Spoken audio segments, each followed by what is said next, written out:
Olá, meus amigos de casa que estão chegando aí para assistir conosco a live desta noite, né? Sejam muito bem-vindos. Faremos todo o esforço possível para que o que aqui conversarmos possa ser útil a quem nos prestigiar, prestando atenção. E vocês podem comentar conosco, escrevendo no chat as suas interpretações, a sua maneira de ver. E de repente, nós vamos até colocar no ar a sua questão, viu? Então, sejam muito bem-vindos. É uma alegria imensa participar dessa noite, tendo convidados especialíssimos, né? Pessoas muito queridas ao nosso coração.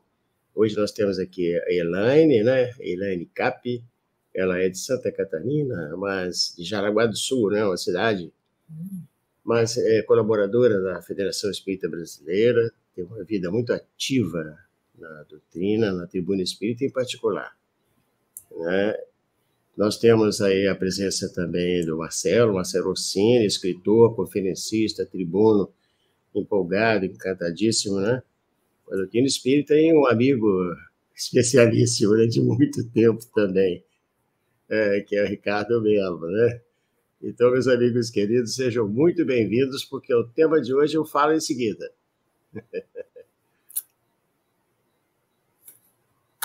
Damos à frente? Nossa gratidão, Rubattino, amigos queridos aí do chat. Que bom estar com esses novos amigos que já estão chegando no meu coração aqui na telinha também. Muito feliz por essa oportunidade de nós aproveitarmos essa família espiritual para trazer Jesus aí para dentro do nosso lar, não é? Cada um dentro de sua casa, e que nós possamos sentir Jesus junto conosco. A nossa saudação à comunidade do Grupo Sheila, irmãos e irmãs, a casa tão amada dessa mentora tão querida, que nós possamos ter um convívio agradável, né? Junto com a nossa irmã Elaine, o nosso querido amigo Ricardo Melo e o nosso grande comandante Rubattino. Eu queria externalizar, claro, aqui meu boa noite, a minha alegria enorme, como sempre, né? Em poder fazer parte desse projeto maravilhoso, aí, capitaneado pelo coração do Rubattino, junto ao Grupo Sheila, e sempre com amigos tão queridos, né? É uma honra poder fazer parte desse debate fantástico, principalmente sobre esse assunto tão pertinente, né? Haja visto os dias que a gente tem vivido, o momento pelo qual passa o nosso planeta, essa transição planetária, falar do Evangelho no lar é um tema mais do que premente, né? Necessário, né? Para as nossas almas, para as famílias. Obrigado, viu, Rubattino, pela oportunidade. Nós é que agradecemos a vocês pelo carinho das suas presenças, né, pela atenção de sempre com que nos contemplam, né, com a sua generosidade. Então, né, hoje nós vamos conversar sobre o Evangelho no lar.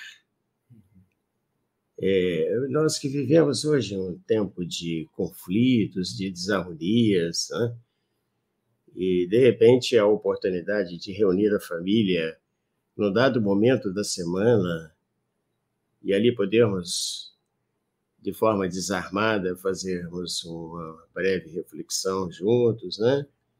O que podemos aqui fazer para nos tornar pessoas mais felizes, né? E nos influenciar pelo conteúdo dos evangelhos. E isso, então, passa a ser algo relevante, né?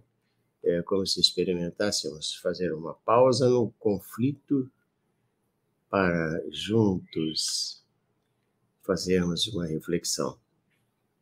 E você que está em casa aí, né, você vai poder compartilhar conosco, né, as suas impressões e nos falar de como é que você faz, e se você não faz, por que é que ainda não está fazendo, né? E nos comentar sobre isso aí nessa noite maravilhosa, né? Então, aqui nós temos hoje, você que está em casa aí, né? Olha só, Ricardo Melo, ele tem um culto semanal que ele faz, onde frequentam 8.000 pessoas de maneira virtual. Todo dia? Todo dia? Eu pensei que era só no sábado. Não, desde o início da pandemia, sem falhar praticamente um dia. Então, e agora, os domingos, a gente começou a fazê-lo em inglês, para poder abraçar as pessoas do mundo todo. Então, nós estamos andando a passos rápidos aí, né? Essa ideia é genial. Marcelo Orsini é escritor, tem um livro interessantíssimo sobre O Culto do Evangelho no Lar, né, que é A Hora do Culto, é um livro inovador, cheio de coisas diferentes, né? Muito interessante a obra dele. E está lá na livraria do Grupo Sheila, disponível para quem quiser. Né? E temos também aqui a Elaine, né, que é uma estudiosa da doutrina espírita e que tem grande conhecimento também sobre essa temática, né? Que também tem a família dela, tem as pessoas que são do seu entorno, né? E eles estão sempre juntos ali, somando, né? Somando esforços. Que beleza. Então, eu pergunto primeiramente, eu vou começar com o Ricardo, né? Perguntando para ele o seguinte: Ricardo, como é que surgiu a ideia de fazer um culto virtual, né? De repente, em vez de ser um dia só, é a semana inteira. E sempre pela manhã, não é? 10h30 da manhã. Assim, a história é longa, mas eu vou fazer ela ficar bem curtinha. Eu já faço o Evangelho no Lar vamos colocar aqui, há quase 30 anos, né? Nas diversas fases da minha vida. E sempre o Evangelho aconteceu na minha família aos domingos. Sempre foi aos domingos, às 9, 9h30 da manhã. E aí, o que já era de praxe estava acontecendo quando veio o contexto da pandemia, né, em que se fechou tudo em março do ano passado, aquela tensão, né? E nas pílulas a gente vinha falando muito sobre essa questão. E durante uns 2, 3 dias, e a história verdadeira é essa, né? A espiritualidade pedia, era muito interessante, mas olha, você vai fazer um evangelho. Ainda falei com a minha esposa, com a Fabiana, falei, olha, é muito estranho, porque eu vim na ideia de poder fazer um evangelho virtual, porque eu nunca tinha feito isso. E aí foi passando e eu resistindo à ideia, resistindo ao conceito. Quando fui no domingo, que é o dia oficial do nosso evangelho, eu terminei o nosso evangelho e a gente fez a prece e o desejo foi irresistível de abrir e fazer um evangelho. Só que eu não tinha divulgado nada para ninguém, não tinha a menor ideia se ia aparecer alguém, como que ia ser. Eu simplesmente abri. Aí do nada apareceram mais de 1.000 pessoas. Eu fiquei espantado com aquilo, né? E comecei a fazer o evangelho exatamente como eu faço na minha casa, tocando violão, aquela forma bem doméstica. E as pessoas, para minha surpresa, gostaram. E aí eu perguntei, vocês querem que eu volte amanhã? E aí eu falei, olha, eu me comprometo a voltar se cada um de vocês trouxer uma pessoa. Mas eu nem imaginei, sendo muito honesto, que ia funcionar. Aí eu voltei na segunda, no mesmo horário. E tinha mais gente. Aí na terça, mais gente. E aí chegou uma hora que eu não... Daqui a pouco o Ricardo volta, né? Com certeza. Enquanto isso, nós vamos aqui fazer vamos rodar aqui, né? Marcelo, e a ideia de fazer, porque você trabalhou na Visita Fraterna a Lares, né? Muitos anos, e a ideia de fazer o culto, né? E de repente fazer um livro alusivo ao tema, também surgiu de que forma? Bom, o culto foi uma coisa que nós aprendemos tão logo nós adentramos a doutrina, porque eu não sou espírita de berço. Eu conheci a doutrina, eu já tinha, sei lá, uns 38 anos de idade, né? Foi há muito tempo atrás, aliás. Mas nos impressionou bastante como que o culto é uma coisa que o espiritismo leva assim como algo simples e fácil de fazer. É como aquela pessoa, por exemplo, que tomou um susto, está com um mal-estar, em vez de ela tomar um medicamento complexo, você dá para ela um copo de água com açúcar, ela já começa, né, a se acalmar e tal. Então eu sempre tive no culto essa ideia de algo que deve ser simples de ser feito. A experiência que nós tivemos com a visita fraterna, a visita de paz no lar, né?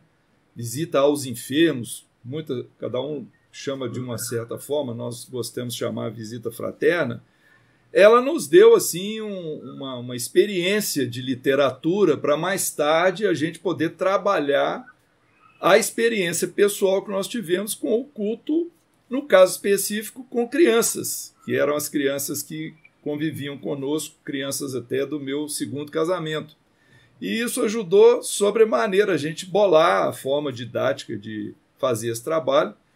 Então foi por isso que nós caminhamos nesse sentido, né?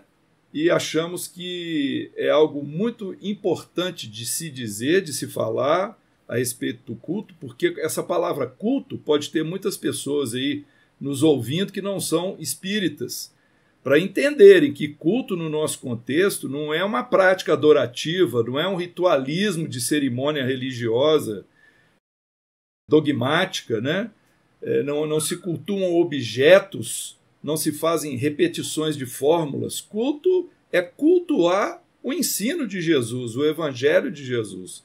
E é sobre isso que nós vamos falar aqui. Então eu não vou alongar a minha fala, porque tem a Elaine que ainda não nos deu prazer, né, de falar, e o Ricardo deve estar lá com a pulga atrás da orelha. Ele estava no pique da fala dele e deu um problema na conexão, né? Então vamos aguardar aí o Ricardo e eu devolvo a palavra ao Rubatino. Muito obrigado. Perfeito. Então, Elaine, você também acumula uma boa experiência, né, como divulgadora, como tribuna espírita, né? O que você poderia trazer para nós sobre como é que você passou a gostar dessa temática?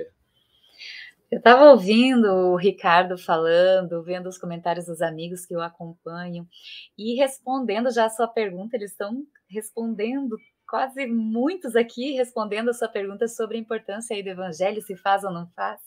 E a gente vai vendo quão importante é o evangelho para nós, né? E aí, nosso querido Marcelo foi contando a história dele e eu fui me lembrando que meu primeiro contato com o espiritismo foi num livro. O livro me levou para a casa espírita, num atendimento fraterno, não é? Uma prática de acolhimento fraterno. E quando você chega ali e você recebe aquele bálsamo de amor, receptividade, e você recebe assim um caminho, né, para ser seguido. Um destes caminhos é a prática do evangelho no lar. E você sai com aquela energia tão boa da casa espírita, não é, amigos? Quem viveu essa experiência? E vai já para o teu lar com essa possibilidade de transmitir para aqueles que você ama, de num momento singelo, a gente não senta à mesa, muitos de nós, né, em família, para a refeição, podendo conversar junto, tendo pelo menos uma refeição da família por semana juntos para podermos dialogar, fazermos trocas, são tão edificantes. Imagina então esse alimento espiritual, né? Como faz bem a prática do evangelho no lar, pelo menos uma vez na semana. Então é isso, o diálogo fraterno, essa porta de entrada, como um convite, e as casas espíritas oferecem, né? Grande maioria delas oferece o recurso da implantação do evangelho no lar, que é ensinando como nós podemos fazer isso, que é tão simples como o Marcelo colocou ali, que a gente vai conversar aqui hoje também nessa iniciativa, agora dando continuidade aí ao que o Ricardo estava trazendo para a gente. Ricardo, você falava para nós, né, que o seu público foi pedindo mais, e você foi então alongando todos os dias da semana, né? O seu sinal caiu. Sim, sim. Primeiro, desculpa, aqui está tendo fiquei sabendo uma dificuldade aqui na localidade onde eu estou, né? Eu trabalhei até agora um pouquinho com a internet, estava boa, mas tudo bem, há de dar certo. Mas foi exatamente isso. A gente começou a fazer, né? E para mim foi uma surpresa, as pessoas foram gostando, muita gente foi se identificando, e eu procuro sempre fazer o evangelho dentro do formato que eu aprendi, né, na nossa amada doutrina espírita, de acolhimento do todo, sem sectarismo, né? Então procurei dar uma tônica no evangelho, o que eu chamo de evangelho ecumênico. Todo mundo sabe da nossa origem espírita. Ontem mesmo estudei o Livro dos Espíritos, 90% do tempo a gente traz, né, o conteúdo que a espiritualidade sugere, a gente estuda muito Emmanuel, as obras do Chico, mas é muito interessante porque a gente tem um público de todas as partes do mundo, tem pessoas de várias partes e de religiões diferentes, né? Inclusive alguns eu sei que estão aqui hoje, agora, assistindo a gente. Então tem católicos, muçulmanos, budistas, evangélicos, pessoas que não tinham esse hábito, assim, e que junto comigo, então, eu também não tinha o hábito de fazer todos os dias dessa forma, né? Fazia várias vezes pela semana, mas não com essa disciplina.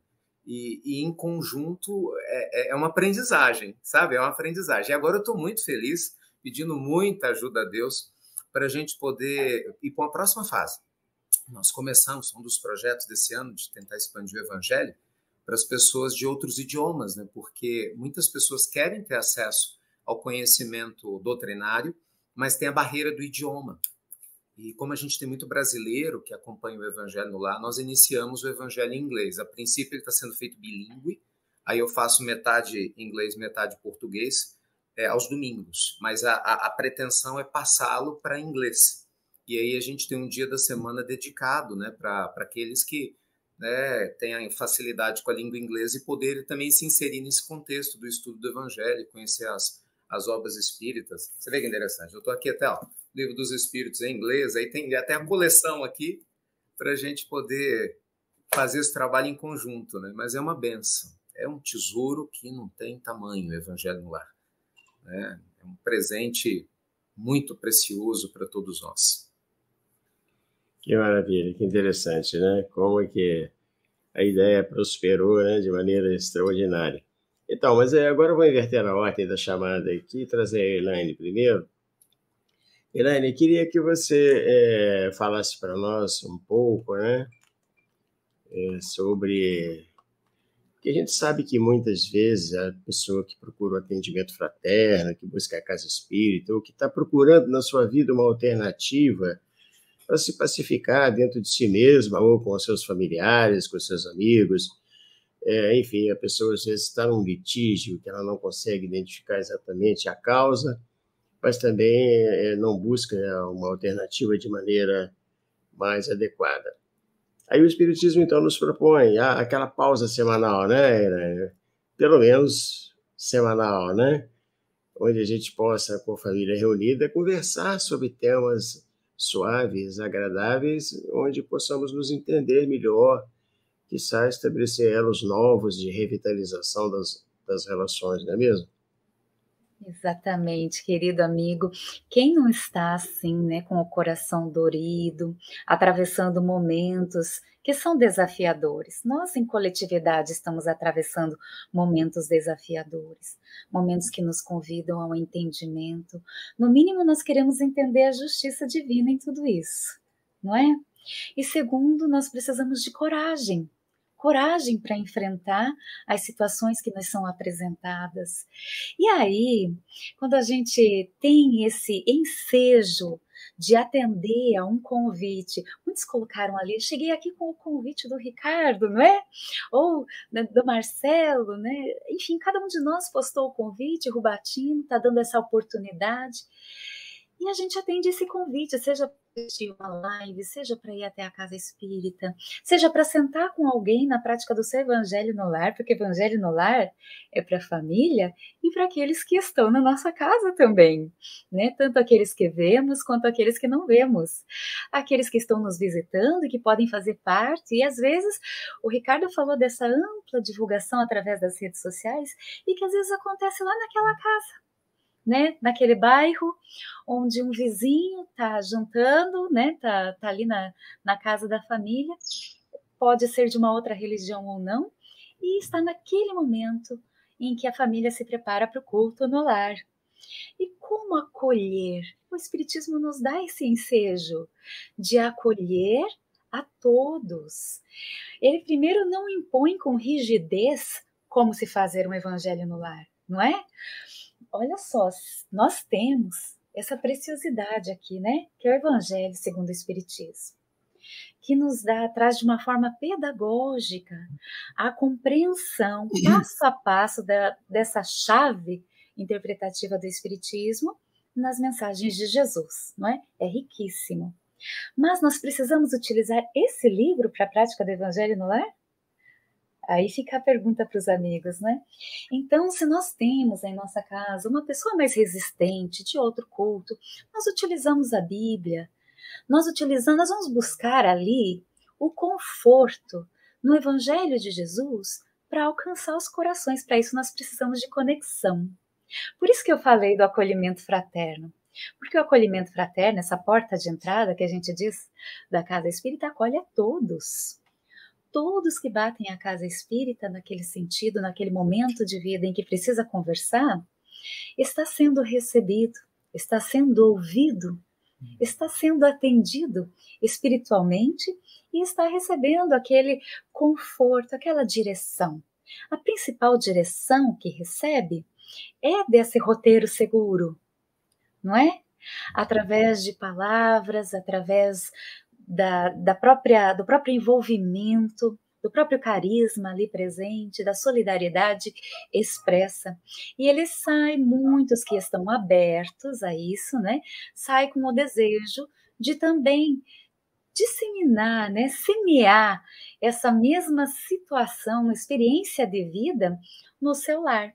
Então, algumas casas até oferecem ali um papelzinho, um lebretezinho, um convite para aqueles que querem realizar a prática do Evangelho no lar, até com contato, para que tenha ali um grupo de apoio, né, oferecendo ali as orientações a essa família, porque nós tendemos a complicar muito o simples. Jesus nos fala de simplicidade ao coração. Então, esse contato é mais para tornar simples. Hoje, com esses recursos maravilhosos aí, né, da internet, muitas pessoas estão podendo vivenciar isso, como o próprio Ricardo está colocando aqui, os livros, as oportunidades da Casa Espírita. Então, vejam, na simplicidade do lar, a gente tem uma expressão, deixa eu me pegar certinha a fonte aqui. Olha, entre a terra e o céu, esse livro riquíssimo de André Luiz. O lar não é apenas o domicílio dos corpos, é o ninho das almas, em cujo doce aconchego desenvolvemos as asas que nos transportarão aos cumes da glória eterna.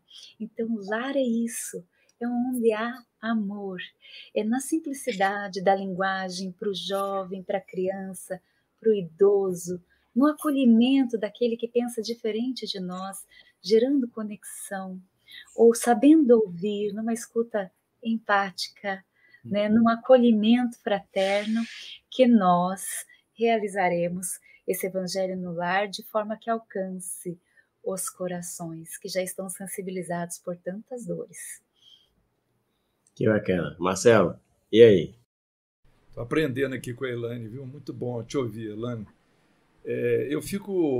Quando falo Evangelho no lar, eu lembro daquela figura da Bíblia aberta sobre uma cômoda, né, na prateleira, protegendo a casa, né? Uma prática brasileira, como se tem imagens, né, crucifixos pendurados e tal. Então nós falamos sobre isso com muito respeito dentro da doutrina espírita, porque não há esse tipo de prática. O que nós estamos falando aqui é uma prática de abrir o Evangelho para estudar, e não como se fosse um objeto místico trazendo proteção à casa. Não. A proteção para a minha casa tem que começar da proteção da minha casa íntima. A finalidade do culto, como a gente chama, que é esse momento que eu vou reservar na semana para estudar o Evangelho, para discutir o que eu aprendi ali, né? E vou estudar como. Tem que lembrar que tem dois planos interagindo. Tem os encarnados lendo aqui os livros, né? Às vezes um encarnado só fazendo isso na casa, e tem os desencarnados que se aproximam, muitas vezes trazidos pelos benfeitores espirituais, justamente porque nós estamos fazendo aquela prática de forma repetitiva, sistematizada, uma prática compromissada, né? Então, qual é o objetivo do culto no lar que pode ser praticado por qualquer seguidor de qualquer religião cristã, digamos assim? É incentivar o nosso esforço pessoal para uma reforma íntima consciente. Ou seja, eu preciso mudar o meu ser para melhor a partir do momento que eu vou compreendendo cada vez mais a moral cristã. Então é um comprometimento de estudo, de trazer para mim, como se eu chegasse à conclusão que eu sou um copo de água que está, assim, ela tem sujidades, né? Um copo de água meio suja ali, meio barrenta. Eu preciso colocar água limpa nesse copo, cada vez mais jogar água limpa no recipiente para diluir a sujeira e aumentar a limpeza do conteúdo. Então isso é fazer o culto no lar, né? Trazer para nós esse medicamento íntimo, que é um medicamento interno, né? Ele vem não de fora para dentro. De fora para dentro é o que eu vou ler e vou procurar aprender. Mas o resultado tem que ser sempre de dentro para fora. Então, quando se fala assim, o Evangelho protege o meu lar, ele protege à medida que eu me associo ao Evangelho, que eu me sintonizo com as práticas cristãs. Porque se eu tiver, por exemplo, uma interação negativa com algum outro encarnado ou com algum desencarnado que tentar me perturbar, o meu íntimo vai estar bem, porque eu vou estar lembrando dos ensinos de Jesus. Eu vou estar me alinhando a eles. Então, assim que é feito um saneamento, né, espiritual do lar. Eu passo a palavra. Que bacana, amigo Ricardo. Eu tenho um amigo, sabe, que fala comigo o seguinte, que depois que ele passou a fazer o culto na casa dele, que ele e a esposa conversavam muito pouco, não tinha mais muito interesse no diálogo. Então, depois que fizeram o culto, assim, por algum tempo, ele disse que adquiriu um hábito interessante, que quando ele sai, ela então fala carinhosamente para ele, olha, não esquece de bons pensamentos, vai com Deus, viu? Eu vou estar aqui sempre torcendo para o seu sucesso. E aí, quando ela sai e por acaso ele está em casa, ele sempre fala, olha, lembre-se, né, vai com tranquilidade, cuide para que você não seja inspirada por num conflito diante das situações que aparecerem. Então, é uma coisa maravilhosa, né? Eu pensei, então, eu não falei para ele não, mas pensei assim, então o culto está sendo ótimo, né? Que bom, né? Mas você sabe, Rubatina, eu estava aqui de verdade, assim, escutando o Marcelo, que eu sempre adorei as falas dele, né? Amando o que a Elaine está falando e pensando assim, como que... Não há tanta coisa para poder falar sobre o Evangelho em pouco tempo, em especial o Evangelho no Lar. É tanta bênção que a palavra, assim, de verdade, que me vem na alma é presente.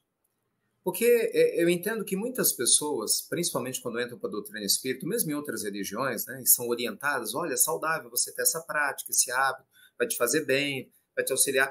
Então, muitas pessoas, às vezes, têm a tendência a fazer o evangelho meio que por obrigação. Sabe, não, eu preciso ter um hábito, né? Não, como o Marcelo falou muito bem, não tem nada disso. Gente, é um presente. Eu olho, Roberto, pela minha própria família. Quantos momentos difíceis, enormes, que eu passei sozinho, que a minha família passou, pai, mãe, quando eu morava com os meus pais, depois né, constituindo família, e que o evangelho foi o suporte. Sabe, o baluarte nos momentos difíceis, aquela palavra amiga do livro, né, que é aberto ao acaso que não quer o acaso, aquela prece que vai acalentando o coração. Você falava da história antes de cair a internet aqui do casal, isso é tão lindo. Hoje à tarde, a gente conversava aqui em casa, né, num determinado contexto, e foi muito especial, né, porque indiretamente, a gente falava com Fabiana, que é minha esposa, e com a Cris, que trabalha aqui junto com a gente, sobre a importância dessa troca, né? E aí ela falava sobre como o evangelho fez diferença para a vida dela, né, depois que ela veio para cá. Aí eu vejo meus filhos que vão crescendo dentro do ambiente do evangelho. Hoje a minha filha, ela teve uma postura tão legal na escola, né, com a coleguinha, que podia sofrer preconceito, e ela foi e falou um monte de coisas, e aí, né, vieram me contar que ela ouve no evangelho. Então, assim, não tem preço, sabe? Não tem preço, não tem. E se você me permite, eu queria compartilhar uma história que o Grupo Sheila tem tudo a ver com ela. Olha só que coisa interessante. E me permitam, prometo que eu vou ser breve, mas eu faço questão de contar a história do jeito que ela aconteceu, rapidamente em detalhes. Não seja tão breve e nem tão rápido. Eu estava fazendo um estudo um tempo atrás na casa espírita São João Batista, em Joatuba, que é uma casa muito acolhedora, ela é pequenininha. E aí, na oportunidade, a gente falava, né, sobre a importância do estudo, da aprendizagem. Quando foi um seminário, ele aconteceu num domingo. Me falha a memória, foi um domingo de manhã. E já era mais ou menos meio-dia, estava todo mundo cansado, as pessoas, né, todo mundo, como a casa era pequenininha, então estava todo mundo, estava um calor muito grande, e já estava na hora de ir embora, de fazer a prece. Aí uma senhora, olha que história interessante, ela pediu a palavra. E ela falou assim, olha, eu posso dar um depoimento? Aí eu imagino, né, que a gente faz isso tudo, tá lá na frente, você olha assim pro dirigente, e aí, o que faz? Né? Já era quase a hora da prece, e não pode. E aí ela me surpreendeu. Veja como é que são as coisas. Ela falou assim, ó, você não se lembra de mim, Ricardo. E realmente, eu não lembrava dela. mas você me deu um evangelho, segundo o Espiritismo, há quase 20 anos atrás, lá no Irmão Glacos, na época se chamava Glacos, lá de Betim. E, honestamente, eu não lembrava. E era uma reunião de estudo. E ela me mostrou o evangelho com a minha letra e dedicatória. Eu não lembrava. E aí ela disse o seguinte, olha que coisa curiosa, até chegar no Grupo Sheila. Ela falou, esse evangelho mudou a minha vida e a vida da minha família, porque eu comecei a fazer o evangelho no lar. E ela contou, né, que ela morava na época em um determinado bairro, né, infelizmente que em Belo Horizonte tem muitos tiroteios, um problema grave com tráfico de drogas, e tinha muito tiroteio. E ela tinha as meninas pequenas. E ela começou a fazer o evangelho debaixo da cama. Ela fazia sempre, mas na hora que os tiroteios aconteciam, ela passou a ir para debaixo da cama, e ela, não sei se usava o celular, uma luminária, e ela colocava as crianças, e ela abria o evangelho, e começava a falar de Jesus. E aquilo ela foi contando, assim, eu fui me emocionando, e todo mundo ali junto, e eu fiquei muito tocado. E no final, ela falava para todo mundo, não deixem de fazer o evangelho no lar. Bem, passou, acabou o seminário, e eu tinha a alegria de ter a palestra no Grupo Sheila à noite. Era domingo, né? E aquilo me marcou muito, né? Porque tinha acontecido mais cedo. Aí eu fui à noite e eu falei, eu vou contar essa história.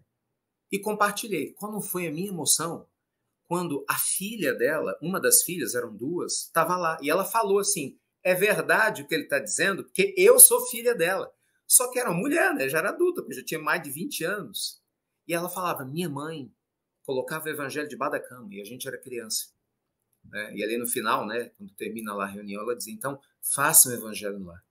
Então o evangelho no lar é um tesouro que não importa onde a gente faz, né? Se é na mesa, se é debaixo da cama, se tem um tiroteio pro lado de fora, é guerra que está acontecendo, ou se é um ambiente de paz, é um momento de reconexão, né, que a gente pode ter, um oásis muitas vezes nesse mundo de provas e expiações, para a gente se conectar com a família, né, com os amigos, com Deus em nós, sair desse movimento externo, né, e internalizar essa conexão profunda em forma de gratidão e aprendizagem. Por isso que eu digo assim, o evangelho ele é um presente. E é um presente que Deus nos oferece, mas é a gente que se concede, né? Porque muitas pessoas podem levar ele a sério ou não. Mas feliz de quem leva a sério. E como disse muito bem, Elaine e Marcelo vão utilizar do livro, né? Que melhor aprouver o coração dos frequentadores. Né? Mas o importante é isso, né? Você ter essa troca, essa conexão em família, né? Com fortalecimento da fé. Que bacana, muito interessante, né? Olha só, então nós estamos tratando aqui do Evangelho no Lar e dentro do movimento espírita, essa é uma prática recomendada em todas as casas espíritas, dado a importância, o relevo que isso tem na pacificação, na harmonização da família, que passa a ter um elo de contato, né? Às vezes diante das dificuldades do dia a dia, onde nem tempo mais para se dialogar, às vezes existe, e a partir daquele momento em que há silêncio e durante 20, 30 minutos a família está reunida e uns acabam se vendo tão de perto, aquilo serve de uma imantação, né? Um ensejo, uma ocasião, uma oportunidade maravilhosa para que os amigos espirituais possam interferir na nossa jornada, nos inspirando, nos apoiando, nos ajudando, né? Então, Elaine, e aí? Como é que você vê, assim, né, no seu dia a dia, os resultados que as famílias obtêm a partir do momento em que elas passam a se reunir regularmente? Isso. Existe toda uma cartilha do culto do Evangelho no Lar, da Federação Espírita Brasileira, os amigos devem já conhecer, ela está disponível para download ali no site da Federação Espírita Brasileira. É uma riqueza porque extrai muito conteúdo que vai nos falar sobre esse presente que o Ricardo estava falando. Evangelho é boa nova, não é? Então renova a forma como nos comunicamos, renova os laços que talvez estavam tortuosos e que agora ficam mais leves, sustentadores. Renova o nosso olhar diante das dificuldades que nós enfrentamos. Então é muito importante trazermos para dentro da família, mas ao tempo em que nós precisamos convidar a nossa família para fazer parte. O Evangelho é é um presente de Deus que não nos foi imposto. Ele é um convite. Então, veja só, às vezes a gente tem assim, eu tenho 2 adolescentes em casa, né? Graças a Deus, desde pequeninos estão fazendo evangelho, então já sabem, né? Já estão habituados. Mas vamos supor que nós tenhamos alguém que não deseja fazer o evangelho no lar, né? O cônjuge, talvez uma visita, nada impede que o restante da família que deseja realizar essa prática o realize. Num cômodo, num espaço singelo, né, envolvendo-se nesse clima harmonioso. Por quê? Porque todo o lar se beneficia, inclusive aquele que não está participando diretamente. E vamos pensar assim rapidinho, por que se beneficia? Primeiro, né, e sobretudo, pelo amparo espiritual, que o Marcelo bem pontuou ali para nós, né? A proteção da casa com a nossa perseverança, com a nossa disciplina, né? O zelo nessa prática que nos beneficia tanto, é certo que nós sentimos essa proteção. Segundo, né, o amparo espiritual. Segundo, é que o Evangelho, calando forte aos nossos corações, alcançando as nossas necessidades, ele nos faz olhar a vida de uma outra forma e nos ajuda a nos conduzir melhor. Um pouquinho antes de entrar aqui, nós estávamos fazendo Evangelho no Lar. E o nosso tema foi relacionado a apresentar a outra face. E veja só, né, a gente justamente falava que quando uma criança ela está assim, irritadiça, e os pais a amam, o que elas fazem o que eles fazem naquele momento, né? Nesse sentido do amor, é buscar entender o que está gerando aquele desconforto na criança, aquela agressividade, aquele comportamento diferente. Buscam entender. E entendendo a situação, eles vão agir de forma a auxiliar essa criança, não é verdade? Então veja só, quando nós trazemos Jesus para a nossa intimidade, para dentro do nosso lar, nós estamos trazendo a expressão do amor, a revelação do amor para dentro do nosso lar, o convite para que amemos. É certo que numa situação dessa, o nosso impulso não é de absorver aquele comportamento e agir na mesma moeda, mas é justamente de um olhar que transcende o que pode estar acontecendo para que esse comportamento esteja assim. O meu copo agora está vazio, mas estava cheio. Às vezes, nós estamos assim como um copo cheio de conflitos, de dores, de tormentos, de indecisões, e está tão cheio que ele acaba respingando em alguém. Aquilo que está chegando em nós, que nos fere, é só uma gotinha. Mas o outro está imerso nessa condição. Então, se você foi tocado por essa gotinha, ali está a oportunidade de você ser um instrumento de amor. De você auxiliar esse que está ali naquele torvelinho, que talvez você nem imagine o que está se passando na vida dele, a sentir uma outra atmosfera, a ser tocado por Jesus através de ti, como a Bezerra falou, né? O mundo precisa de Jesus. 2007 no CFN, através de Valdo, para agir pelas vossas mãos, falar através da sua boca. O mundo precisa de Jesus. Então, é essa oportunidade que temos. Por isso, né, lembro ali do Marcelo falando, as gotinhas límpidas que vão caindo no nosso copo da vida, não é? Vão fazendo com que a nossa água turva cada vez esteja mais harmonizada com as leis. E assim a gente se sente melhor. Então, é muito importante, amigos. Certo que aquele mais distante sentirá os benefícios também. E um dia ele se agrega a essa prática também. Então, olha só, são milhares de famílias que hoje fazem o culto, né, por todos os cantos, né? E a gente tem notícias dos excelentes resultados que resultam desse encontro familiar. Na verdade, o culto do Evangelho no Lar ele já é bem antigo, né? Ele vem aumentando em quantidade de participantes, de pessoas que passaram a fazer. Mas todo mundo que está em casa aí, olha, nós vamos fazer uma pergunta para vocês. E quem souber, quem responder, entre os que responderem corretamente, a gente vai dar um presente, tá certo? É um livro inédito que a pessoa vai poder ganhar do Grupo Sheila se ela responder corretamente. A pergunta é a seguinte: quando foi que ocorreu o primeiro culto do Evangelho no lar no planeta Terra? E na casa de quem que ele se realizou? São duas perguntinhas bem simples. E aí, se você responder certo, você pode ser um dos contemplados nesse presente, tá certo? Então, mande para nós aí no chat, aí, escreva aí dizendo, é importante que você diga, né, qual o meio de comunicação que nós vamos usar para te convidar para você ir lá receber. Ou se a gente vai mandar para sua casa, né? Se você não morar em Belo Horizonte. Você pode colocar o contato que você achar mais simples e mais seguro para você, né? Só vamos utilizá-lo naturalmente para esse fim. Então, mas voltando aqui para a nossa mesa redonda, né? Agora é o Marcelo, né, Marcelo? Marcelo, você também se transformou numa pessoa muito interessada em fazer proliferar essa ideia, né? Da importância do culto, inclusive nas visitas que você sempre, durante muitos anos você trabalhou, né? Fazendo visitas presenciais. E, Marcelo, você teve notícias de bons resultados decorrentes desse esforço, dessa busca? Com certeza. Só que não é uma tarefa que eu fiz e parei de fazer, né? Nós estamos caminhando, né?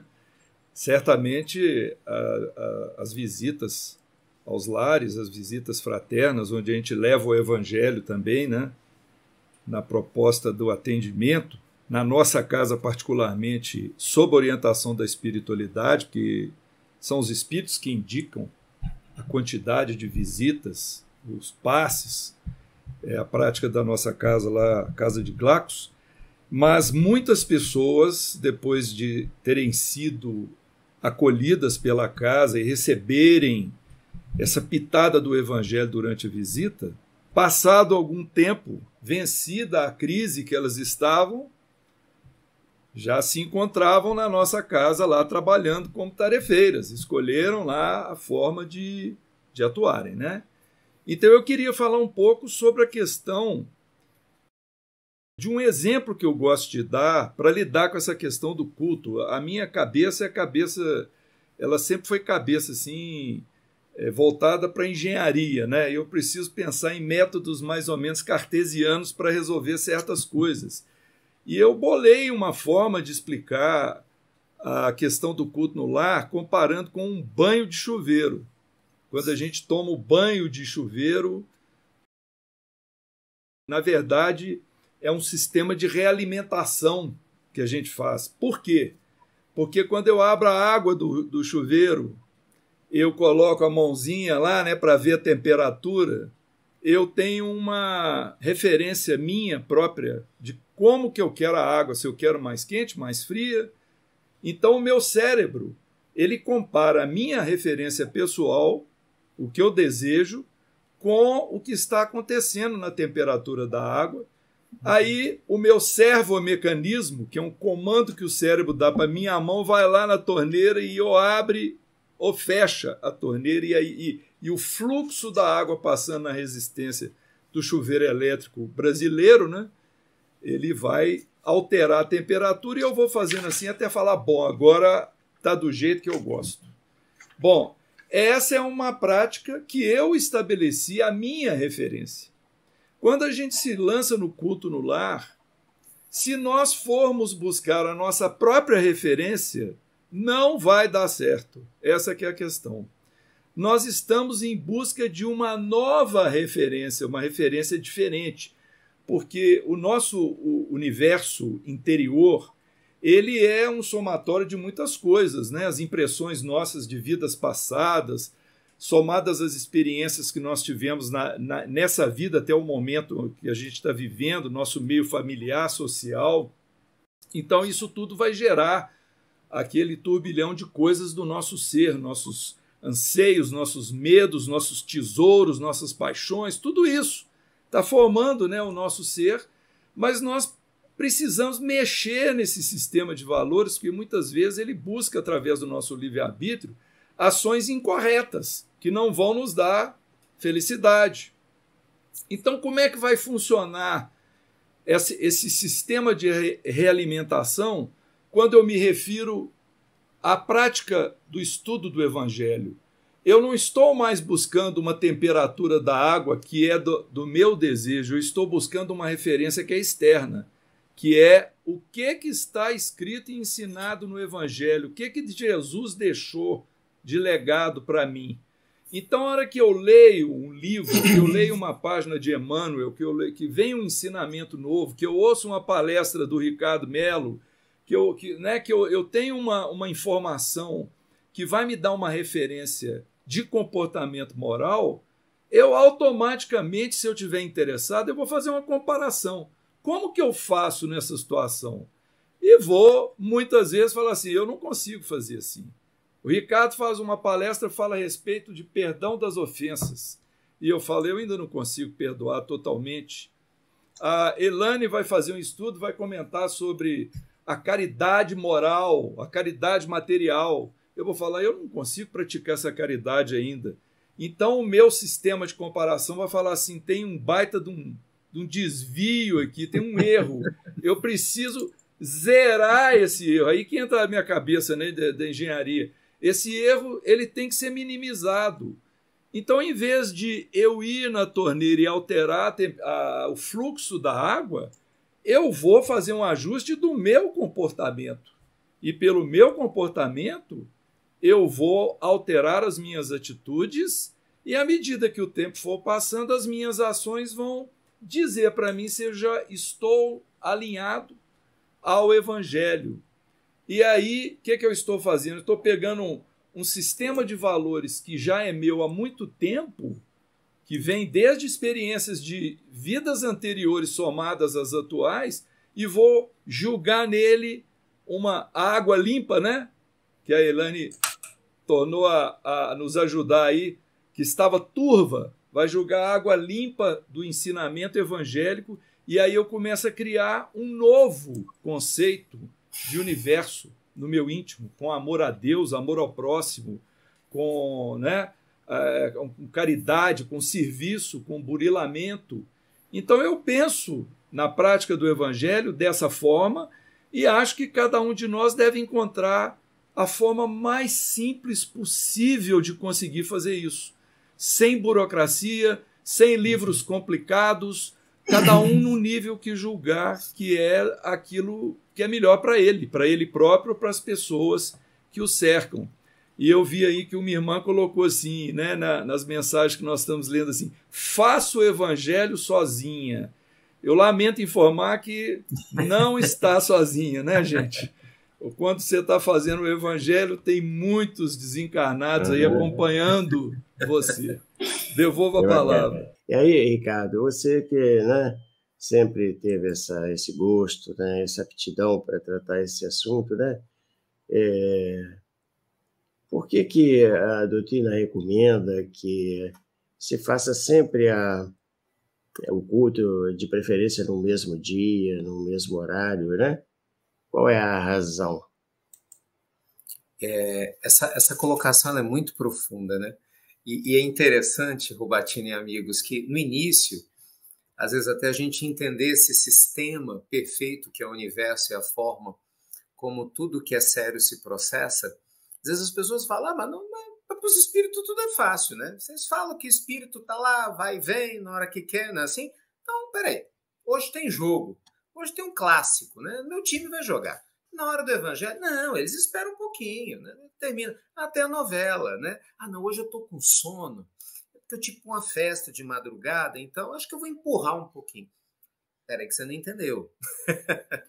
O Evangelho ele é tão sério e o mundo maior leva ele tão a sério que à medida da nossa maturidade em compreender a relevância dele nas nossas vidas, a seriedade, né, que a gente leva esse compromisso, mostra para aqueles amigos espirituais que nos tutelam, né, que nos acompanham, que realmente eles podem investir em nós.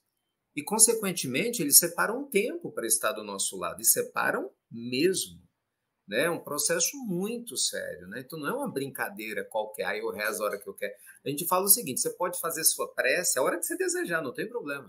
Mas na medida do possível, obviamente existem exceções, algumas circunstâncias, mas é muito importante, né, você ter um dia base para que a família, inclusive, possa se organizar, né, em prol do evangelho, porque às vezes cada um, né, dentro de casa, quem mora com mais pessoas e gosta de fazer o evangelho, tem seus compromissos, então é meio complicado. Você chega e fala, vamos fazer o evangelho agora. Às vezes pode funcionar, mas muitas vezes não. Mas quando você tem um dia, olha, toda terça-feira, 8 da noite, né? Por exemplo, no nosso caso é domingo, 9h30 da manhã. Então todo mundo se organiza, sempre. Às vezes meu filho tem que estudar e eu falo, vai chegar de madrugada de alguma coisa, não tem problema nenhum, 9h30 aqui, no Evangelho. Simples assim. Eu, às vezes adoro, eu estou com sono, 9h30 no Evangelho. Em casa isso é uma lei básica, né? Eu falo que tem duas coisas que a gente não negocia. A primeira é a parte espiritual. E segunda, a questão de estudar, né? A questão da escola. O resto dá para negociar. Então, a parte espiritual, a educação do ser, é inegociável. Depois você segue o seu caminho, faça a sua escolha, mas enquanto estiver aqui em casa, essa é a referência. E eu vejo a importância disso. A espiritualidade se faz presente, você se compromete com a atividade, com o processo. A família percebe. E mesmo aquele familiar que não gosta do evangelho, tem alguns que fazem deboche, não tem cada história para contar que eu conheço, faz deboche, ele observa aquele senso, né, de compromisso, Rubatinho, de disciplina. E a sementinha vai ficando, né? Um dia vai despertar. Um dia eu estava em Belo Horizonte, enquanto os amigos falavam, eu lembrava dessa história, mas tem muitos anos isso. E eu conheci um senhor, lá no Albino Teixeira, Rubatinho.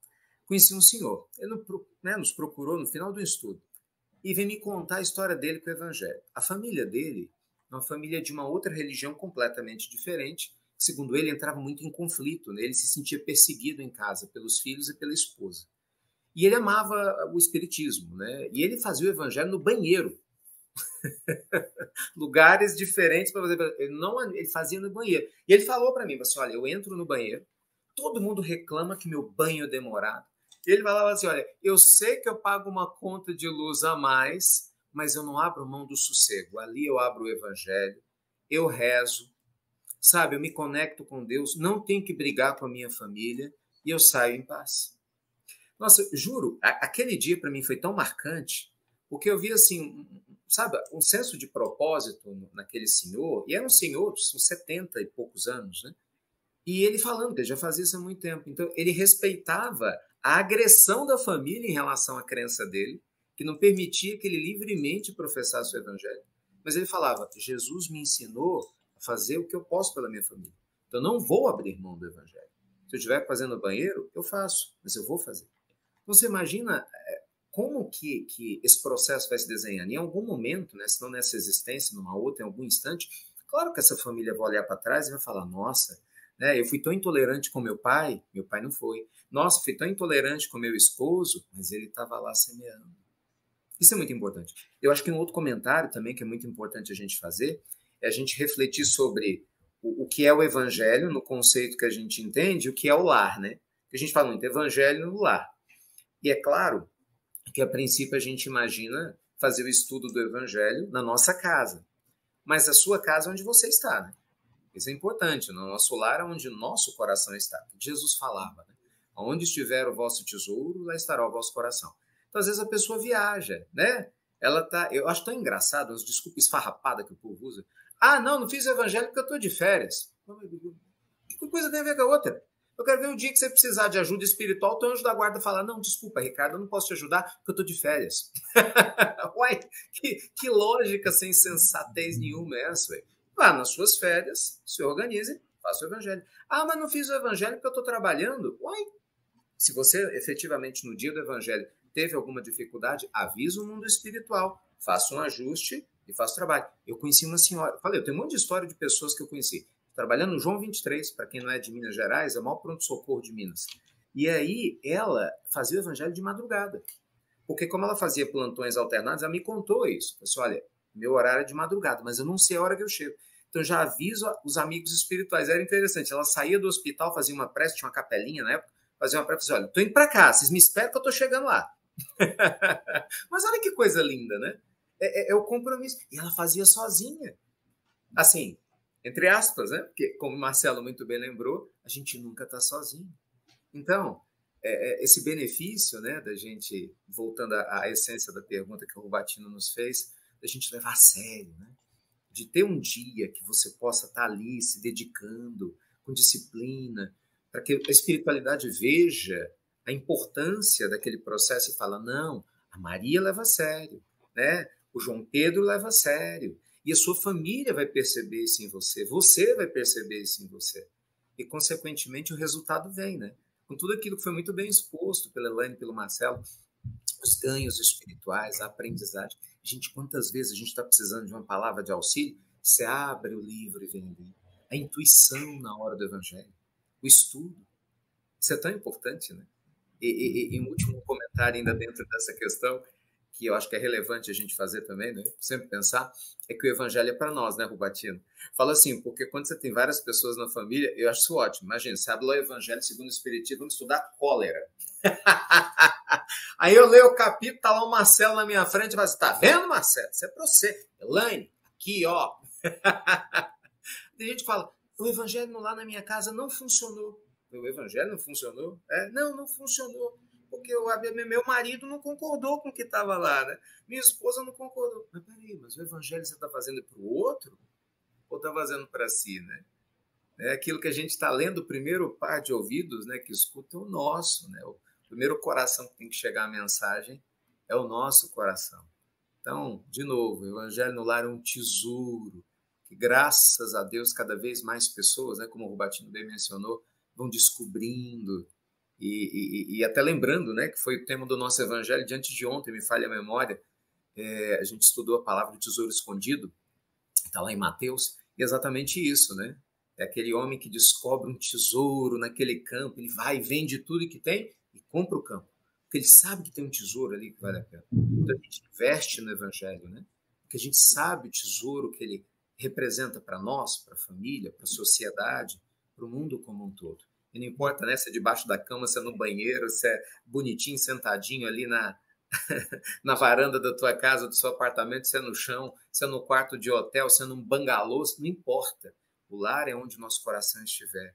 E o nosso compromisso, né, de honrar essa presença do mundo maior nos auxiliando é fundamental para a gente perpetuar essa tarefa de maneira profunda, de maneira transformadora. Que história maravilhosa, né? Olha só, e tem um amigo, ele durante muitos anos ele fez visita a presídios. E então ele falava lá para os reclusos, né? Não eram todos que participavam, não, segundo ele, mas muitos participavam. Então, no início, então ele propôs, vocês poderiam fazer e tal.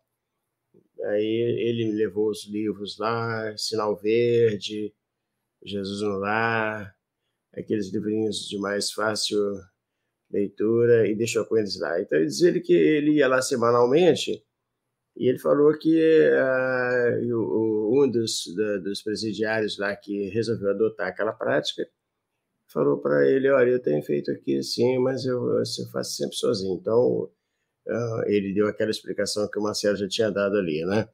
Não, você nunca está sozinho, pode continuar fazendo só o que você pensa que está só, mas não está. Mas diz ele que após alguns meses, e vendo aquela persistência daquele homem que semanalmente naquele horário ele fazia uma pausa e se afastava de todo mundo, ficava ali fazendo aquela leitura, eles faziam num momento onde que havia a oportunidade de sair um pouco da reclusão, e era hora de tomar sol, né, de conversar um pouco, aqueles que eram mais tranquilos, mais pacíficos, tinham essa liberdade. E ele então disse que, de repente, tinha uma porção de gente escutando e participando, né? E ele falou assim, mas olha, eu achei maravilhoso, foi algo extraordinário, como é que eu pude conseguir isso, né? Muita gente dizia que tinha uns que não conversavam, não falavam nada, só escutavam, mas que isso o presidiário contando para ele, né? Mas chegou um ponto que não, que eles todo mundo dava pitaco lá, falava alguma coisa, comentava, fazia perguntas, né? Então realmente é muito importante. Elaine, o Ricardo explicou muito bem, né, por que se deve fazer sempre no mesmo dia, no mesmo horário, porque os espíritos não estão à nossa disposição, né? Aí, quando é que essa semana é que dia, né? Não tem dia. Tá bom, então a gente fica de plantão aqui. Quando você fizer, a gente está aí. Não é assim que funciona, né? Exatamente. E tem a nossa parte de organização, como o Ricardo bem colocou, não é? Tem uma orientação que nos diz, né? Buscar em primeira mão o reino de Deus.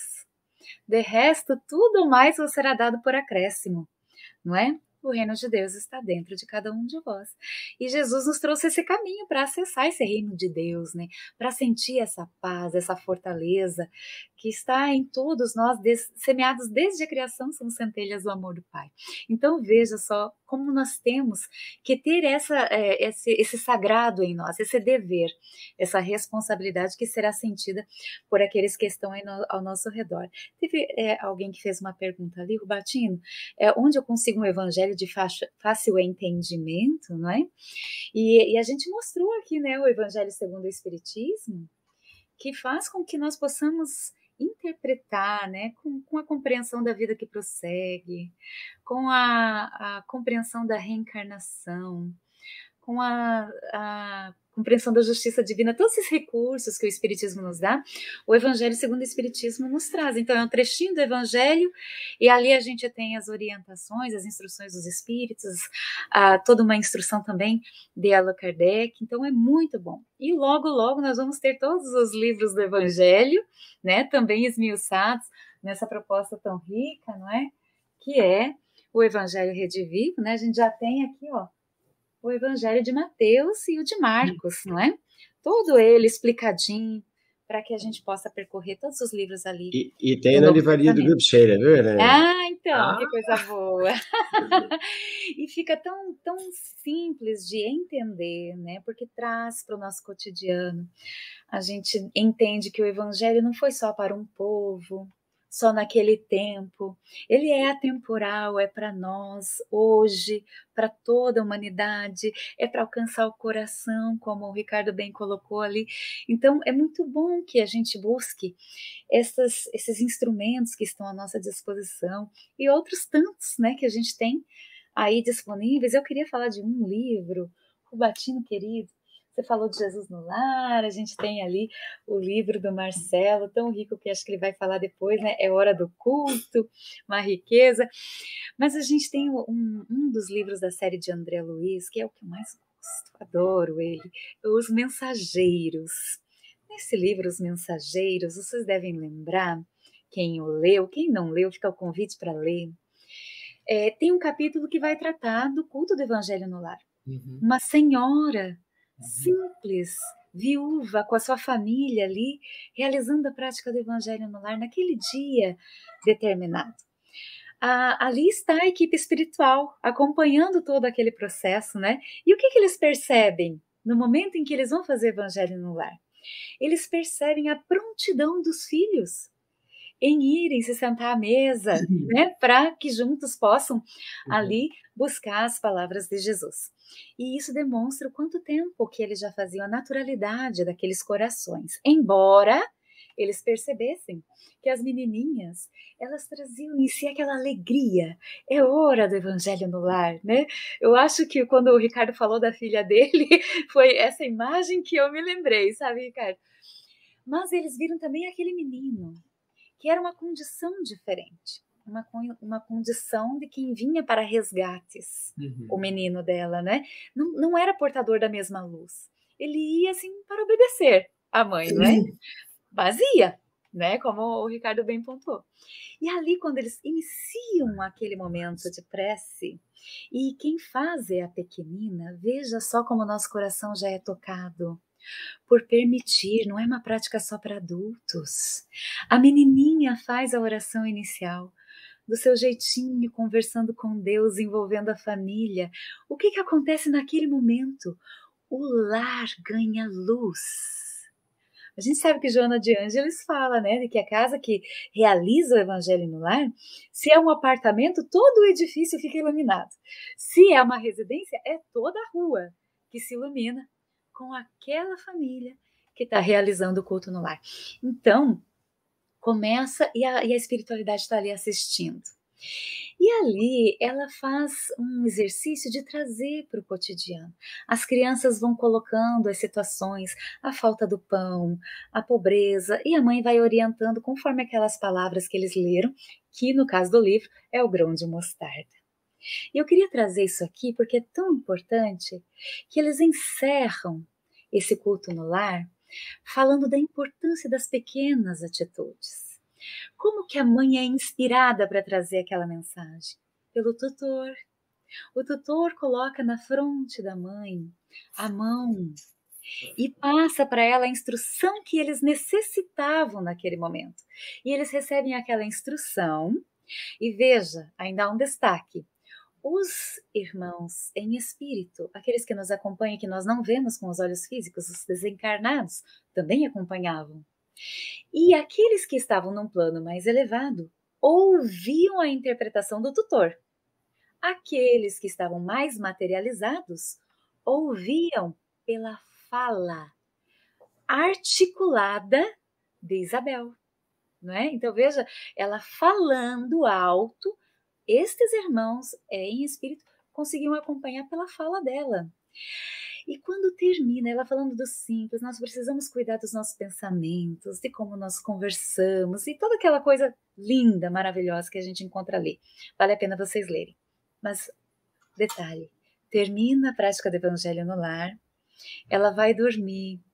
E vocês lembram o que acontece? Não. Quando há o desdobramento espiritual, ela se encontra com o cônjuge, isso mesmo, desencarnado. E eles saem em aprendizado, em instrução, deixando as crianças na tutela ali dos irmãos espirituais. Então veja só os benefícios no campo espiritual. Quando a gente fala de proteção, amigos, é isso. Vamos pensar nós encarnados, a gente vai buscar os nossos interesses, não é? Se um ambiente nos agrada, nós vamos até lá. Então, estes irmãos que adentram o lar são tocados por essa atmosfera harmoniosa. Abrem-se ao acolhimento espiritual. E aqueles que não querem isso, que querem balbúrdia, não é? Porque estão agarrados às suas paixões, às sensações, eles acabam desviando desse ambiente, não é? Até que se abram ao amparo espiritual. Uma riqueza, né? Está ali disponível para nós. Chico Xavier, né? André Luiz, o livro Os Mensageiros. Fica aí o convite aos irmãos também. A Elane, ela acendeu aqui uma chama, né? A gente fica querendo aproveitar e falar mais. Muitas coisas interessantes. Ela e o Ricardo estão dizendo. Essa questão das presenças espirituais é tão importante a gente ter essa noção, né? Quando a gente fala fazer o evangelho sozinho ou não fazer, como é que é essa interação? Na verdade, os nossos lares são frequentados por espíritos familiares, espíritos que acompanham a nossa reencarnação, que estão tentando nos ajudar. Nós temos uma presença espiritual benéfica na nossa casa, todo mundo tem, e temos presenças espirituais que talvez fosse melhor que não as tivéssemos, porque muitas vezes somos nós mesmos com os nossos hábitos, né, maus hábitos de pensamento, de vícios, etc., que estamos atraindo essas criaturas, ou irmãos que têm pendências conosco de outras vidas que vêm, às vezes, como cobradores. Então, olha que coisa maravilhosa. O culto acaba sendo uma oportunidade para que todos aprendam, porque os benfeitores nos reúnem com essas pessoas, né, que nós não enxergamos, não percebemos, mas nós temos a oportunidade de aprender, né, para nós mesmos e passar o ensinamento. Nós temos uma amiga que tem uma mediunidade de vidência muito pungente e ela fala assim, eu faço culto na minha casa sozinha, mas quando eu sento, quer dizer, nenhum encarnado faz junto com ela, né? Cônjuge, filhos, ela faz sozinha. Mas a hora que eu me assento, que eu faço a prece, que eu abro os olhos, a parede da minha sala, ela some, a parede física some da minha vista e eu vejo sempre uma plateia de espíritos assentada ali acompanhando o meu culto. Então eu não vou dizer que em todos os lares acontece isso, mas essas possibilidades trazem para nós o alento da nossa responsabilidade de que não apenas estamos aprendendo, como também estamos ensinando. Então, a pessoa que vai fazer o culto sozinha, ela deve falar, ler em voz alta, porque só ler para nós mesmos, por ser espírito, não quer dizer que já leu o nosso pensamento, não. Isso é coisa para espírito evoluído. O espírito atrasado não lê pensamento de ninguém, não. Então, nós temos que ter essas noções que o espiritismo nos traz, nos ajuda, né? E muitas vezes a gente pode ter, como foi mencionado, um familiar que é ateu. Eu tenho isso no meu caso. Por exemplo, eu comecei, nos primeiros anos que eu entrei no espiritismo, quando eu comecei a fazer o culto no lar, o meu filho, que tinha lá 12 anos, uma coisa assim, ele aprendeu muitas coisas comigo ali enquanto ele estava sob a minha tutela. Mais tarde, ele se disse ateu, não acredita em Deus. Mas sabe que importância que tem isso? Talvez seja pouca importância perante os princípios morais que ele aprendeu e que ele passou a defender. Então, nós não estamos preocupados que as pessoas sigam o espiritismo, sigam aquela ou essa religião. O que nós queremos é divulgar o ensinamento do Cristo, o ensinamento moral, a boa prática, a prática respeitosa. É isso que nos importa, né? Ai, meu amigo, eu fico pensando nessas questões todas, né? O nível de profundidade que cada uma delas traz. E que realmente a gente acaba construindo uma forma de viver que se torna sustentável, principalmente para esse momento que o nosso planeta está passando. Porque a gente assim assiste muitos casos, né, de intolerância em diversas nuances, né? Intolerância política, intolerância religiosa, intolerância cultural, em diversos níveis. Tem se falado muito das guerras, né? Infelizmente essa guerra que está sendo muito televisionada, mas ela é uma de diversas outras que estão acontecendo já há muito tempo. E essas são as guerras declaradas que a ONU tem notícia, mas a gente tem conflitos, né, num outro nível de escala, nas cidades, em processos sociais, e os conflitos dentro da família, conflitos no trabalho. Quantas famílias estão em pé de guerra? Casais que vivem guerreando uns com os outros, né? Pais com filhos, filhos com pais. E isso, bem, a gente não pode esquecer que a Terra é um planeta escola, né? E ao mesmo tempo um planeta hospital, né? Aqui, enquanto a gente aprende, a gente se trata, enquanto se trata, a gente aprende. Então, esse medicamento do Evangelho no lar, né? Esse remédio do Evangelho no lar, ele é fundamental para que a gente possa começar a construir aquela verdadeira paz de dentro para fora. Quando Jesus fala, né? Lá no poço de Jacó, para aquela mulher lá, para a samaritana, se beberdes da água que eu tenho para te oferecer, você nunca mais vai ter sede de novo. É essa água, né, que o Evangelho propõe. Eu lembro do Marcelo falando, né, daquele espaço ali da temperatura, aquele gap que existe. Acho que é exatamente isso, né, da gente poder se conectar com o que é divino e sagrado em nós, apesar de. Então, acho que é mais ou menos isso. Apesar de eu ser tão imperfeito, apesar de eu ainda estar na Terra, apesar de eu estar longe daquilo que eu gostaria de ser, eu tenho a oportunidade de me curar gradativamente, né? De aprender a abraçar cada sombra que eu possuo, de entender que essa presença da espiritualidade aqui está para me ajudar, e ao mesmo tempo aqueles que eventualmente vieram me perseguir podem aprender comigo enquanto eu aprendo com eles. E o Evangelho é uma referência. E é muito importante o que você falou, Marcelo, porque é uma coisa que a gente tem defendido muito, que é essa fala ecumênica, né? Porque Jesus foi extremamente ecumênico. Jesus nasceu numa doutrina judaica, não criou religião nenhuma, né? Porque a estrutura religiosa foi criada a partir dele, e ele propôs uma forma de viver estruturada no amor. Quer dizer, o amor é a grande religião de Deus, o religare divino é o amor. E às vezes a gente se esquece disso, né? E o Evangelho ele vem para o redivivo para nos mostrar que o amor nos conecta a todos. Então não importa, né, a religião, a cor da pele, a condição social, a gente pode se sentar em algum lugar e falar do Evangelho. Pode ser na minha casa, pode ser na sua, pode ser num ambiente mais hostil. O Batino citou a questão da prisão. E eu queria fazer uma menção uma das histórias assim que mais me tocaram em toda a literatura espírita. A literatura espírita é espetacular. Na hora que a Elaine falou daquele caso lindo, nossa, eu adoro aquele capítulo, né? Daquela mãezinha, tadinha, viúva, né? Nossa, eu fui falando, eu fui desenhando, né? André Luiz vem para a Terra, eles vão descansar na casa daquela mulher, não é isso? Eles vão descansar, eles vêm numa excursão, olha que coisa, eles vão descansar, eles não foram para uma casa espírita descansar, não foi para uma igreja descansar, eles escolhem a casa de uma senhora viúva com os filhos. Essa história linda que a Elaine contou para nós, por causa da vibração, né? Olha o poder que isso promove na vida da gente. E aí eu lembrei, Elaine, enquanto você falava, de uma outra história linda. Humberto de Campos. Lá, gente, no livro extraordinário Boa Nova, tem um capítulo emocionante sobre Maria. Nossa mãe Maria, mãe de Jesus. E nesse capítulo, lindo, não tem como ler sem chorar, né? De tanta emoção, Jesus vem recepcionar Maria no momento do desencarne de Maria. Eu não vou contar o capítulo para vocês, porque eu espero que vocês leiam Boa Nova, porque é um tesouro, e eu sei que tem na livraria do Grupo Sheila, é um tesouro cada história, né? Um tesouro cada história.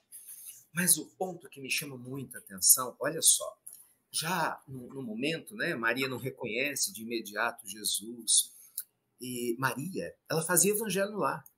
Talvez não tivesse esse nome, vou fazer o evangelho lá, mas ela acolhia os viajantes, né, que vinham sofridos, muito perseguidos por causa daquela questão da perseguição que se estabelecer em Roma. Ela estava ali naquela região de Éfeso, né, morando com João, e ela acolhia a todos aqueles que estavam sofrendo e falava de Jesus, ela contava as histórias de Jesus. Então ela estava ali fazendo o evangelho no lar, né? Como Maria de Magdala fez lá no Lavar dos Leprosos, consolando as almas, então mostrando que não tem lugar.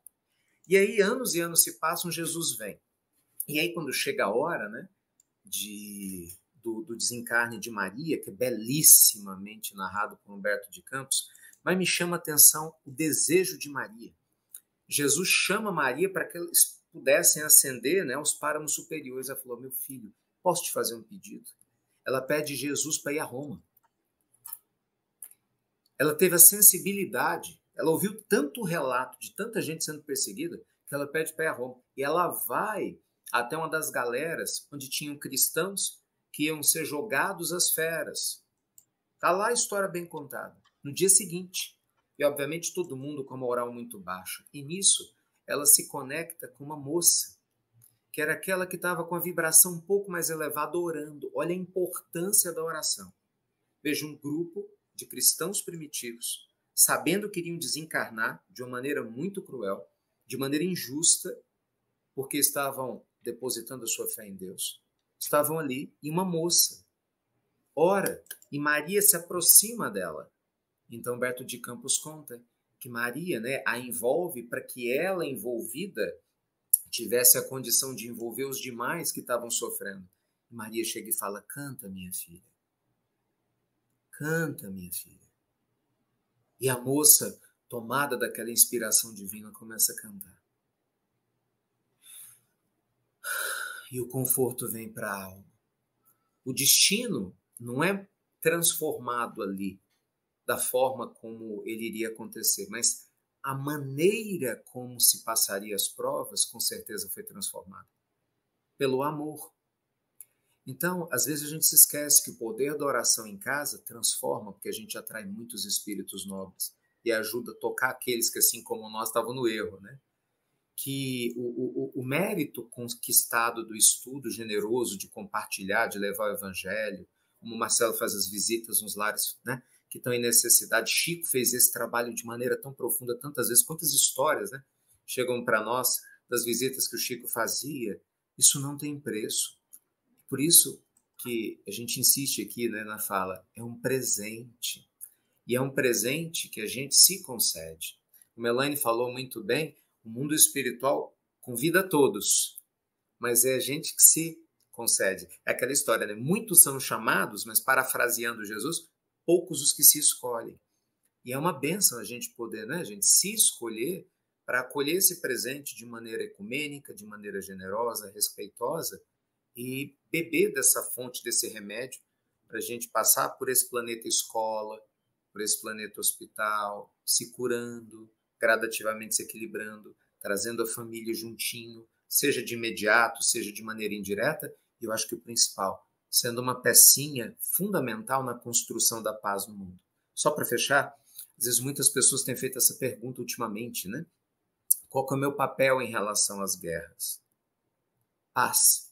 Quando Chico estava sendo cotado para o Prêmio Nobel da Paz em 1981, né, na campanha lá enorme, né, a doutora Marlene, o Divaldo Encamparo, perguntaram para ele nas inúmeras entrevistas que fizeram com ele o que era paz. Nossa, a definição de Chico Xavier da paz é um negócio incrível. Ele fala assim, meu filho, paz é uma coisa que a gente pode oferecer para qualquer pessoa, mesmo que a gente não tenha.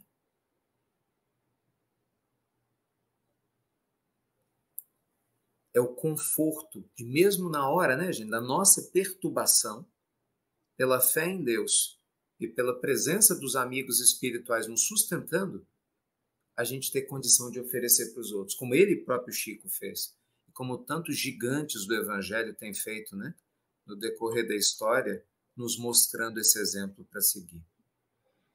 É um presente o Evangelho no lar. Ok, meus amigos queridos, agora só nos resta tempo para fazer as despedidas. O livro do Marcelo, assim como Jesus no Lar. São 2 livros que nós recomendamos muito para a família se organizar ao fazer o culto. Estão na livraria do Grupo Sheila, né? E você pode comprar pessoalmente, indo lá, ou você pode, se quiser, nós fazemos a entrega na sua casa, em Belo Horizonte ou fora de BH, viu? Então é isso aí. Agora, então, alguns instantes para as despedidas, né? Porque nós estamos em cima da hora. Vamos começar aqui pelo Marcelo. Marcelo, você nos perdoe que não teve tempo para você falar sobre o livro tão bacana, tão sensacional que você lançou. Tá bem, amigo? Não você há a palavra para necessidade. despedida. Não há necessidade. Eu agradeço muito a oportunidade. Quero desejar a todos que vocês tenham tranquilidade e coragem e encarem essa boa prática. E queria deixar 5 frases do Emmanuel que ele registrou numa mensagem intitulada Culto Cristão no Lar, no livro Instrumentos do Tempo, quando ele diz que quando o ensinamento do mestre vibra entre as 4 paredes de um templo doméstico, os pequeninos sacrifícios tecem a felicidade comum. Aí ele diz, a observação impensada é ouvida sem revolta. A calúnia é isolada no algodão do silêncio. A enfermidade é recebida com calma, o erro alheio obtém compaixão e a maldade não encontra brechas para insinuar-se. Muita paz a todos. Jesus nos abençoe.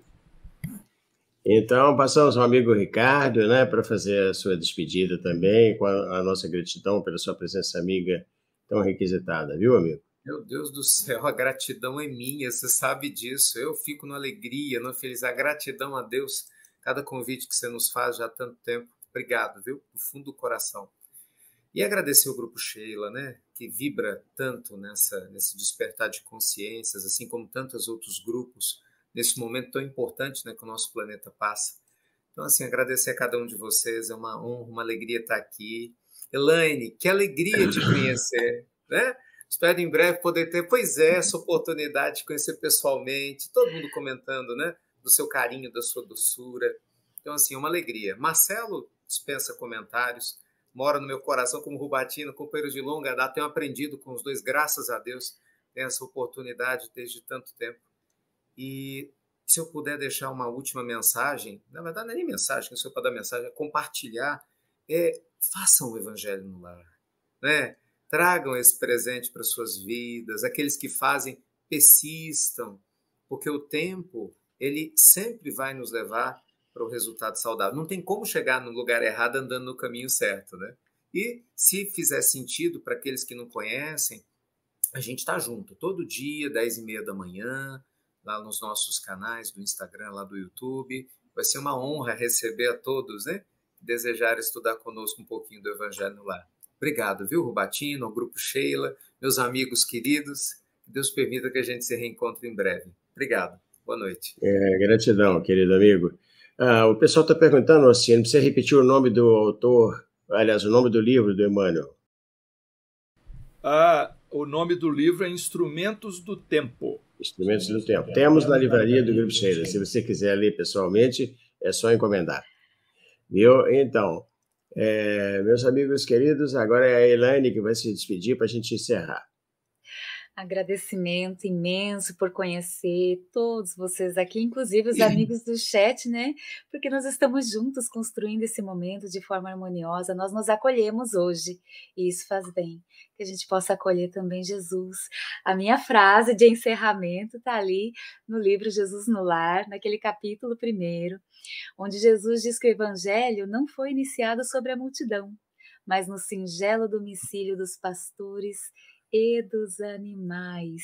Então, meus amigos, o Evangelho, as primeiras páginas dele foram na manjedoura, que a manjedoura do nosso coração se abra à presença de Jesus em nossas vidas. Fiquem com Deus. Gratidão profunda.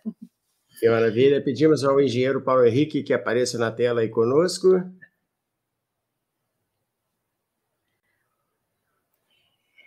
Amigo Paulo Henrique, nosso querido irmão, né, ainda cuida da parte tecnológica da transmissão, né, uma competência, uma dedicação a toda a prova. A nossa gratidão ao querido amigo e a todos vocês de casa que estiveram conosco nessa noite. Tenhamos uma excelente noite, um resto de semana muito bom e fiquemos com Deus. Boa noite. Em Esperanto, hein? Beijo para todo mundo. Muita paz a todos, viu? Muito obrigado. Até breve, muito breve.